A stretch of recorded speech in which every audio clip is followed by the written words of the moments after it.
Dando continuidade à nossa série de estudos no livro do Wayne Grudem, Bases da Fé Cristã, hoje nós veremos o capítulo O que é a Criação. Nós meditaremos sobre o que é o universo, como Deus o fez e para que serve o universo, qual é o propósito dele. O primeiro tópico que Grudem levanta nesse capítulo é que a criação foi tornada realidade. Ele diz com isso que a criação foi feita do nada. Nada existia antes da criação a não ser Deus. E Deus fez tudo do nada. A gente vê em Gênesis 1:1 dizendo: no princípio criou Deus os céus e a terra. Esses céus e a terra é uma forma do judeu dizer que Deus criou tudo, tanto em cima como embaixo. Nada escapou da criação de Deus. E em Colossenses 1:16, o apóstolo Paulo diz: pois nele foram criadas todas as coisas, no céu e sobre a terra, as visíveis e as invisíveis.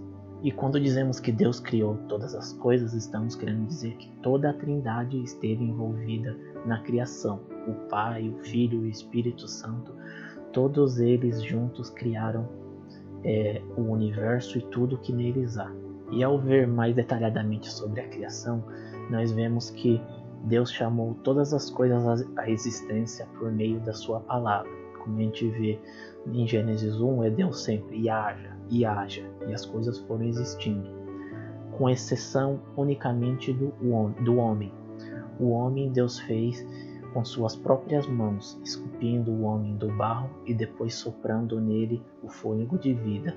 Isso mostra o grau de importância que o ser humano tem em relação a toda a criação.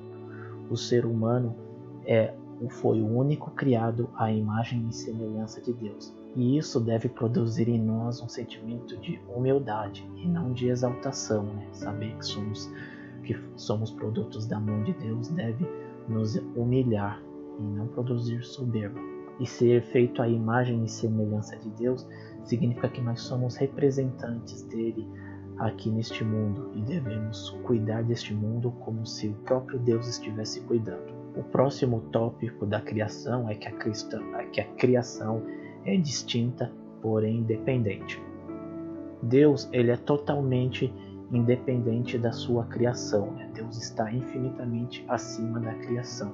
Só que ao mesmo tempo que Deus é independente de sua criação, ele também está totalmente envolvido com ela. Deus ele soprou a vida no homem e toda a criação só sobrevive por causa de Deus. Então vemos, por exemplo, em Atos 17:25, pois nele vivemos, nos movemos e existimos. Então com isso a gente conclui que Deus é totalmente independente de sua criação, mas a sua criação é totalmente dependente dele. Existe um ramo das pessoas que creem em Deus que é conhecido como deísmo. O deísmo diz que Deus criou o universo e depois abandonou o universo à sua própria sorte, como se fosse alguém que desse corda no relógio ou simplesmente deixasse o relógio correr. Só que quando a gente olha para as escrituras e à nossa volta, a gente vê que essa visão não poderia estar mais errada, porque Deus não apenas criou o universo, Deus também o sustenta. Se não for Deus diariamente mantendo e sustentando o universo, não tem como o universo sobreviver por si mesmo.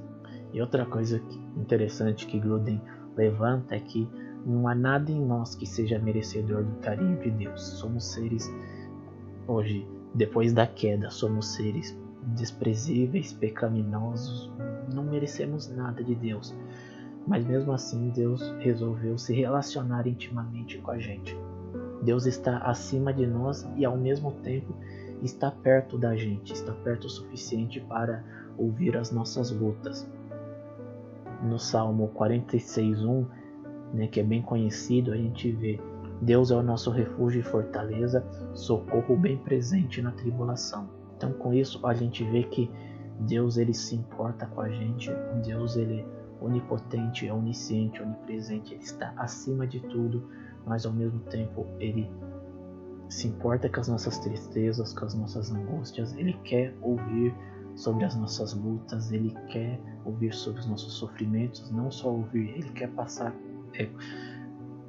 no vale com a gente, né? Ele não nos deixa só. E por ser Deus maior que a sua criação e por estar intimamente envolvido com ela, se esperarmos em Deus, não há nada que possamos temer. Outro tópico a respeito da criação é que a criação é glorificadora de Deus. Deus criou todas as coisas para a sua glória. No Salmo 19, versículo 1, nós vemos que os céus proclamam a glória de Deus e o firmamento anunciam as obras de suas mãos. Temos aqui mais um versículo que diz: todos os que são chamados pelo meu nome e os que criei para a minha glória, sim, todos os que eu formei e fiz. Isaías 43, verso 7.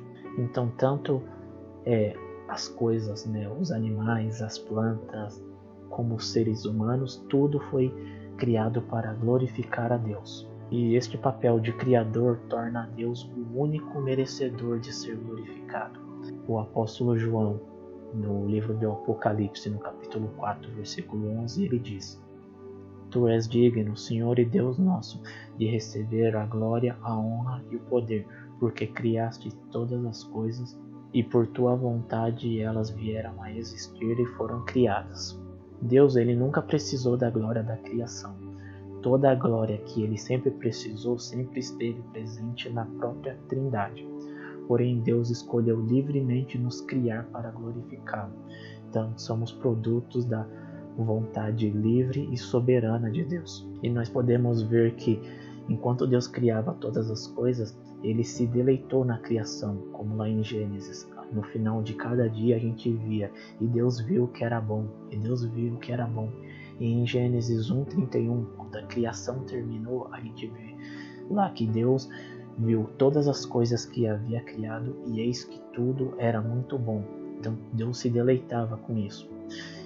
De igual modo, quando nós nos deleitamos com aquilo que Deus criou, né? Nós temos prazer na criação de Deus, nós estamos glorificando a Deus por imitá-lo no deleite que Ele mesmo sentiu durante a criação. E o último tópico da nossa meditação sobre o que é a criação é que a criação é boa. Então, é uma boa criação. Tudo que Deus criou foi criado originalmente bom. Apesar de que, depois da queda, as coisas não funcionam mais como deveriam funcionar, nós devemos considerar a criação como sendo de um bom material.